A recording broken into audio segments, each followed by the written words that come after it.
Hey guys, it's Grim.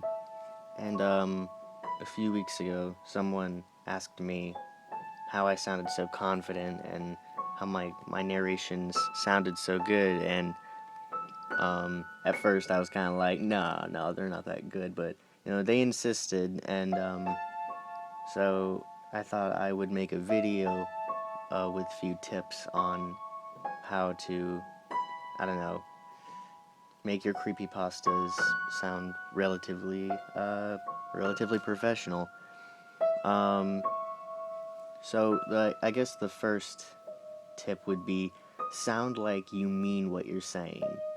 You have to really draw in your audience.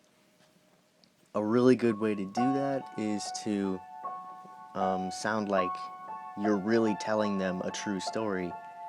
So instead of kind of saying it in monotone, kind of like if you're saying something like out the window, there was something standing. Say it like you really mean it.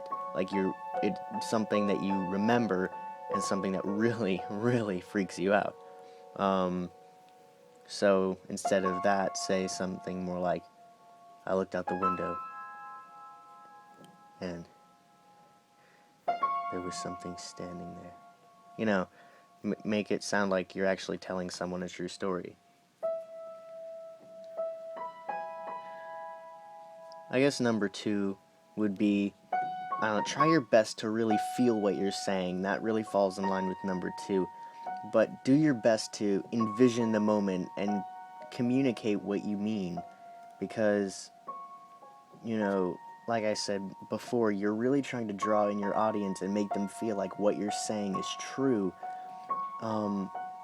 So you really need to communicate that sense of, fear that you have, or whatever you're trying to communicate. Make that as clear as possible. And number 3 would probably just be practice. Practice. Just practice so much. Over and over. Practice the story before narrating, and just know it well. Read it over, make sure you understand all the words, that you can pronounce everything, kind of have an idea of how you're going to say each sentence before proceeding, because if you just go into it blindly, you're gonna get stuck. So, those are my quick tips, I guess. If you guys think that you might want more tips on how to sound confident or other things like that, just let me know, and I will see if I can come up with some more tips. So, thanks guys for watching, and I will see you guys later with another creepypasta.